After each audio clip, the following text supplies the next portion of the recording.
Now that the friendlies are over, it is time for basketball hostilities. Gera, I called it nga, this is going to be a war. Especially, dalawa kasi ang lalaro nitong rain or shine.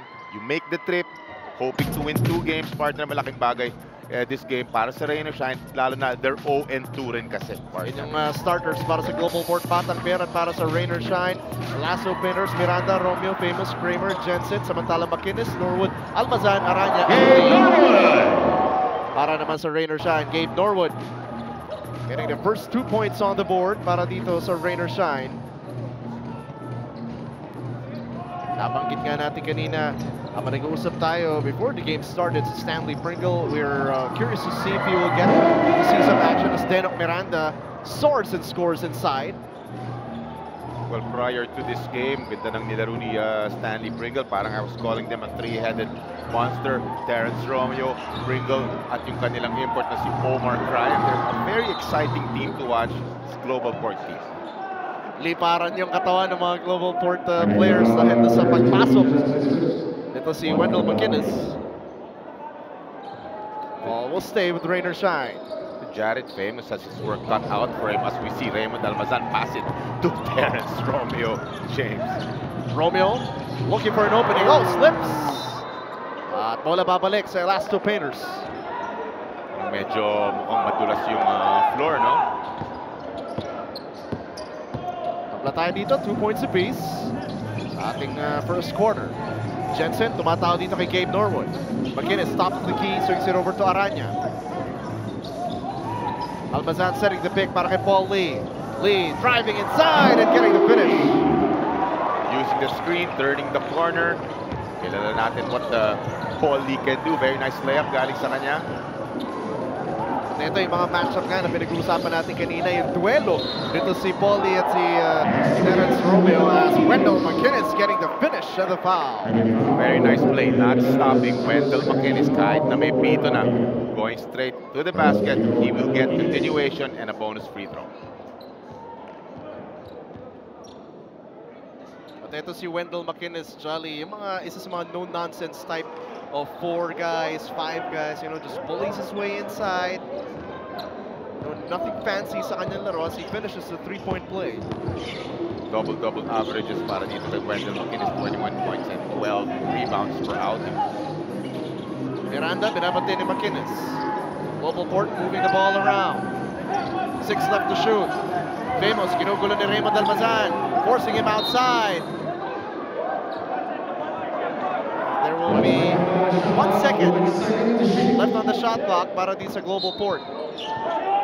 Interesting how Jared Famous will work with the mga scorers niya like the Terrence Romeos, your Pringles when it comes back to play. Magaling mag-facilitate. Alam naman natin, Stanley Pringle. Aranya will fire from the outside and banks that one inside. And that 3-point shot is brought to you by PLDT Home Evolution. Turns your ordinary TV into an internet TV. Diretso lang. Mukha nitong si Ryan Aranya. Parang sinadya niya. Siguro he called the back in his mind. Famous posting up Almazan, Mintes ang tira. Rebound, nako ni Wendell McInnes and Rain or Shine looking to run. Of course, they will exploit that 6'10", 6'11" frame.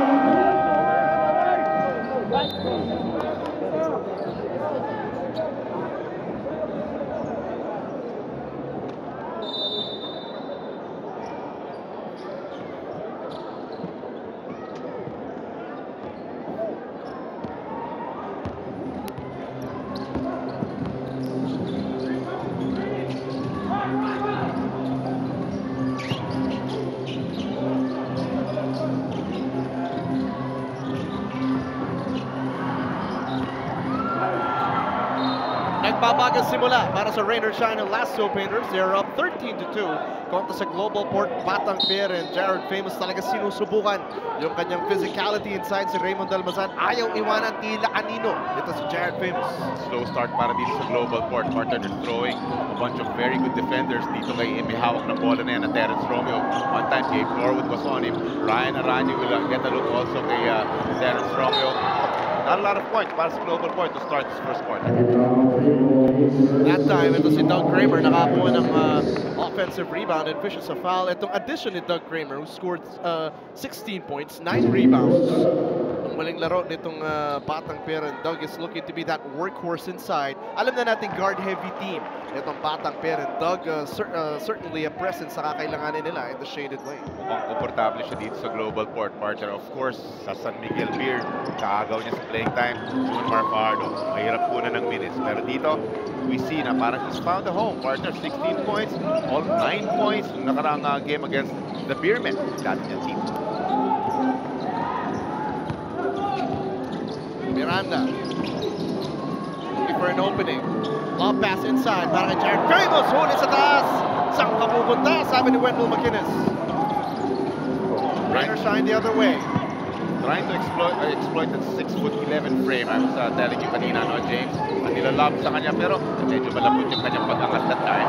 And Terence Romeo creates, penetrates, and detonates inside, getting the finish of the foul. These are the points that the Global Port are waiting for. Points galing sa kanilang scorer, Terence Romeo. At ito si Terence Romeo averaging over 20 points dito sa ating Governor's Cup. Completes a three-point play.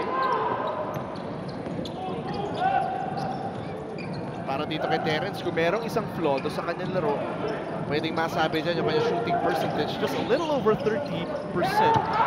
The thing is, they still get the wins. 3-1 sila. 35% na nga lang ang sinushoot niya. Can you imagine if you ups that to about 40%, partner, mas malamang sa panalo? Yun, sabi niya, tumahimik kayo. Dahil itong mga tira ko, pumapas. Sabi nito si Terence Romeo. And Romeo puts it away. At yung duelo nila ni Paulie, kising na kising dito sa Al-Shabaab Sports Complex. 13-9, Rainer Shine still with the lead. 6 points of those 9 points ng Global Port from Terence Romeo. Almazan, susubo sa malaksak, na-kick out, but caught dancing to the wrong tune.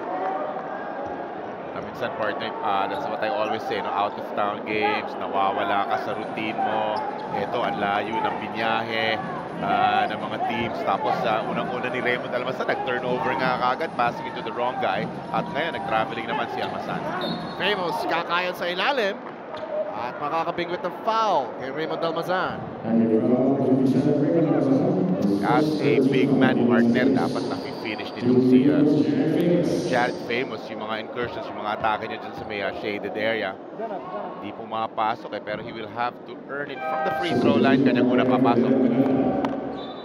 At kita mo agad yung pinagawa ni Coach Shane Gial dito sa Rainer Shine. Talagang pinakatawan agad nila, parang pinisikal agad nila ito si Jared Famous. Parang welcome back to the PBA, Jared. Well, alam niya ang PBA style of play, no? Yung physicality dito. Hindi naman siya malapad ang pangangatawan, no? Pero ito si Wendell McInnes, partner. Expect natin pagpapanggay ni Wendell itong 6'10", 6'11" na Jared Famous. And Omar Cryan, muntik pa makaagaw. 2-point lead nila, pinahawakan ng Rainer Shine. Lee, spins, huli sa taas! 5 left to shoot para sa Lasso Painters. Aranya has to heave. Global Port running the other way. Romeo all the way! Ganda ng depensa on one side, the shot block galing kay Jared Famous. Turns out to be a nice layup para dito kay Terence Romeo. It's N1 bonus free throw pa, DR7. And he is a terror on the fast break. Sabi ni Terence Romeo kay Raymond Almazan, tara, sakay na. Tataling kita sa basket. Yung quickness ng panya, that is his strength. At shot blocker na Raymond Almazan talaga dapat. A1 niya na yan. At completes old-fashioned 3-point play. James makes his free throw. 11-0 run para di sa Batang Pera. 13-2 yung score kanina pero biglang nabuhay. At ulit score ang sunod-sunod. Belga blocking away Doug Kramer, and Ryan Aranya agad nakabawi with a layup on the other end. Crafty Ryan Aranya again picks up a loose ball. Oh! Floater, basket para kay Aranya.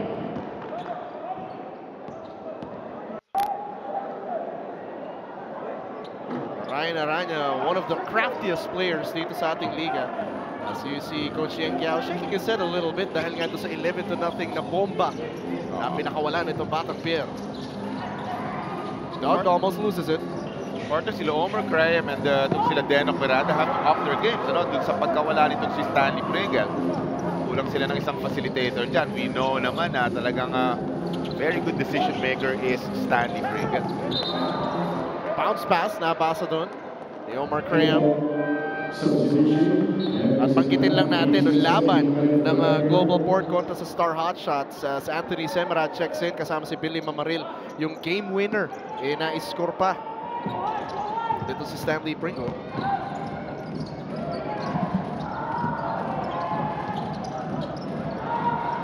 Outside shot goes in para kay Gabe Norwood. Another 3-point shot. And we are at the halfway mark ng ating unang yugto.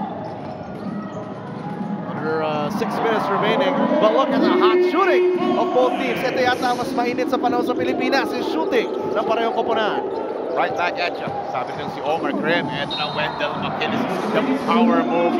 Nakita niya in front of me. Billy Mamaril. Kaya ng depensa ni Billy that time. Wendell McInnes is powering his way inside. So nice. You gotta see it twice. That was a nice grab dribble. Isang malakas na power dribble para dito kay Wendell McInnes. Goes up hard to the basket. Bonus free throw. Naipasok pa niya. Graham playing the point now. So yung dalawang reinforcements ng Global Port on the floor at the same time. Famous, fakes, shoots. Couldn't score that time. Romeo recovers. Pulls up for a jumper. Mintes pa rin. Laban sa rebound. At nakuha ni Gabe Norwood. Semerat sasalubong kay Gabe. Belga. Handoff. The familiar weave para sa Rainer Shine. They're blitzing Ryan Aranya, denying the drive. Belga. Relax sa three-pointer. McInnes, the fake, the shot, no finish. Di bale, partner, very evident na he's working very hard. Wendell McInnes, miss lang talaga yung kanyang putback. Romeo kontra kay Aranya. Gusto makipagsayaw sa depensa. Wendell McInnes ngayon nakatao sa kanya. Romeo hesitates. Trying to cross over. Set up for Graham. Graham will drive the sidestep. Finally with Famous from the outside. And Mamaril the offensive rebound, pero naagaw dito ni Paul Lee. Gotta love the effort of Billy Mamaril getting on the floor. Miss the left of si Paul Lee. 22-17. 4:27 left dito sa ating unang yugto. Romeo for three. Waxing hot this first quarter, partner. 12 points in total, Terrence Romeo. McInnes chooses to fire a three of his own and gets it back. Earlier showing us a power move, Wendell McInnes. Ayan naman yung kanyang range from the three-point area. Big shot para dito kay Wendell, giving Rainer Shine a 5-point lead. Graham floats it up, misses. Famous offensive rebound at agad the final ni Bo Belga and Mamaril. And Belga getting into it.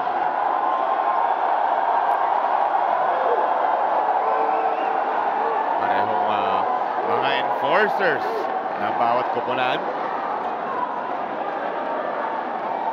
Si Jared Famous looks a tad slow, partner. Pagkakuha niya ng offensive board na yan, it seemed like he could just put it up nice and easy. It took some time pa bago maiangat ni Jared Famous as we look at Coach Yang Giao. Some choice words, partner, para sa ating officials. He was way out on the court.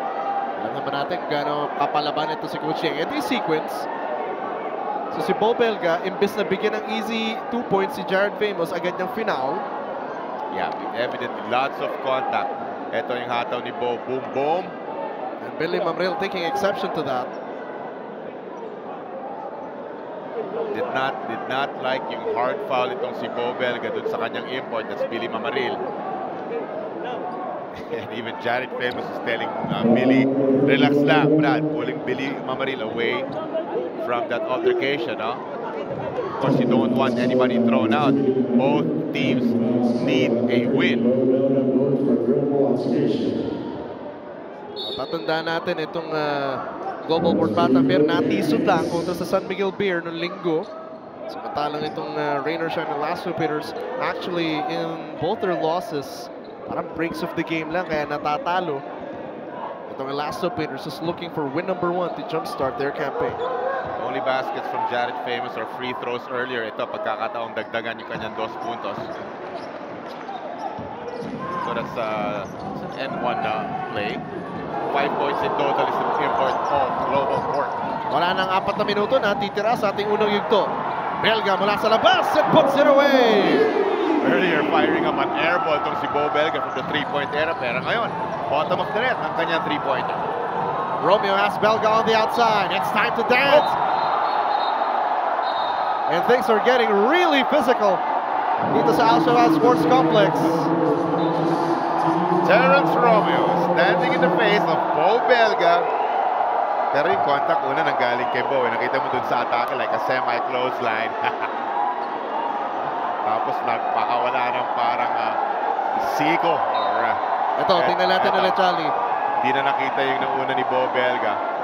And here it is right there. Hindi nagustuhan ni Terence Romeo. I think tumama yun. May daplis yun. Yung ginawa ni Terence Romeo na yun. And you can hear the crowd chanting his name. And they love Bo Belga here in Dubai, partner. But still, ito, our game officials making sure that nothing gets out of hand. Yeah. But I like the 175-pounder standing in the face of the 245-pounder. Coaching staff ng parehong koponan also on the floor. So there's a technical foul on Terence Romeo. Aga-aga pa lang talagang ang init na ng ating laban dito. At top of the coverage, ginamit natin yung salitang gera. Parang tour of duty to for each team. Partner, yung tatlong teams na nandito. So you travel for hours, di ba? So gusto mo makakuha niyan ng panalo, kumbaga, kumpleto yung biyahe, no?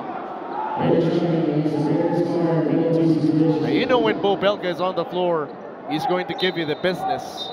Pero para naman dito sa Global Port Batang Pier, kailangan na lumalapit pa si Bo Belga dito kay Terence Romeo, no? Tutuloy pa rin ang kanilang exchange dito ng salita.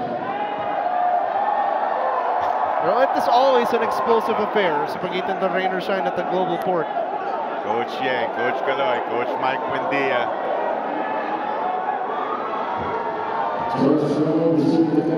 Hindi pa rin matuloy ang ating laro dito. Ito, Terence Romeo with some free throws. Ito yung dahil dun sa foul na binigay ni Bo Belga. Hanggang ngayon, nag-uusap pa rin silang dalawa. And to think, na nung All-Star Weekend in Palawan, nagbibiruan pa yung dalawang yan. You know, Bo Belga and Terence Romeo were telling me, sinasabihan nga ako ni Kuya Bo. Dapat sa game, mamasa ka talaga sa amin. Kuya Bo pa, no? Kuya Respect pa. and all. But you know, when it comes to competition time, wala munang kuya-kuya dito. Magkaiba na kulay ng mga uniforme nila, partner, di ba? So talagang tulad nung sinabi mo, it's all business na dito in Dubai. And crowd here just loving yung action natin dito. 29-26, a 3-point advantage para sa Rain or Shine. 3:20 remaining dito sa ating unang yugto. McInnes from the same spot. Different result that time. Romeo rises for the rebound. Siya magsiset ng atake ng Batang Pier. 3-pointer on the way. Short. Got clipped a bit going for his 3-point shot, pero non-call. Norwood.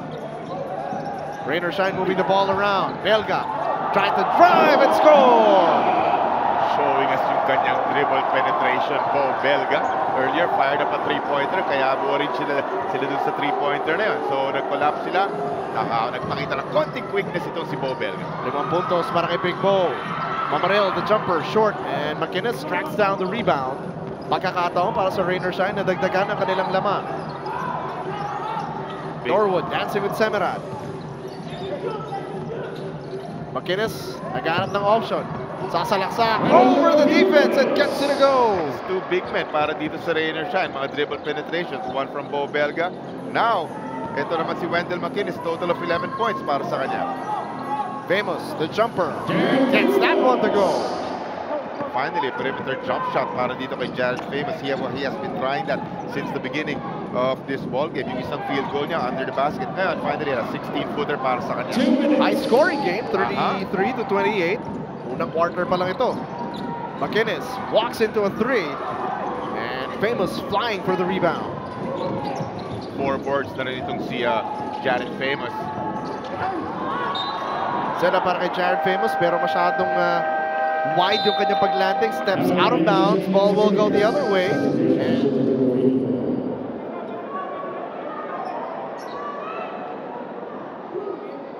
Omar Cryan putting that one in.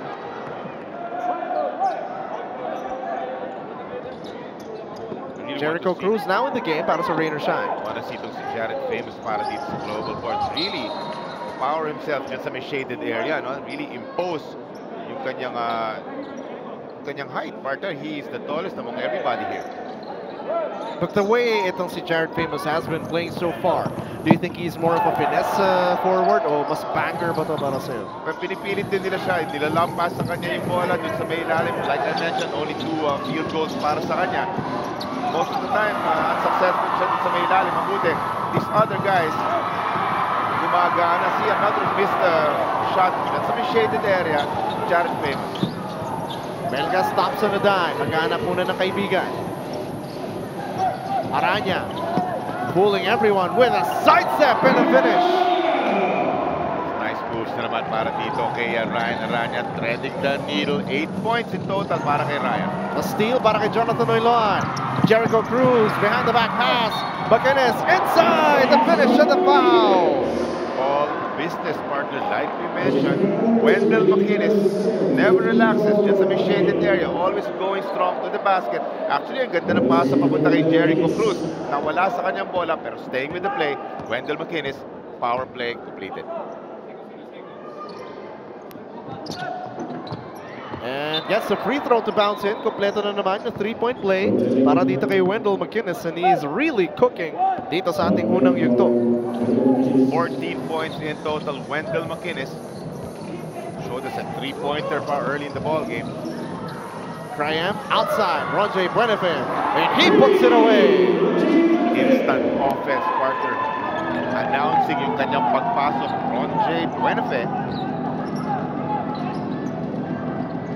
Belga still not done throwing bodies around. And there is an offensive foul dito sa Rain or Shine Lasso Painter, si Wendell Macinis. Just a 6-point ball game here dito sa ating unang yugto. Nearing the 30 seconds left dito sa ating unang yugto. Cryan sets up Buenafe. One more try. Masyado malakas. And a possible last shot time para di sa Lasso Painters. Going to make sure of this possession partner. Jonathan Oiloan, we know, very good facilitator. Belga. Macinis inside. 5 seconds left to shoot. Global court with the basketball, and Famous unfortunately could not put it down.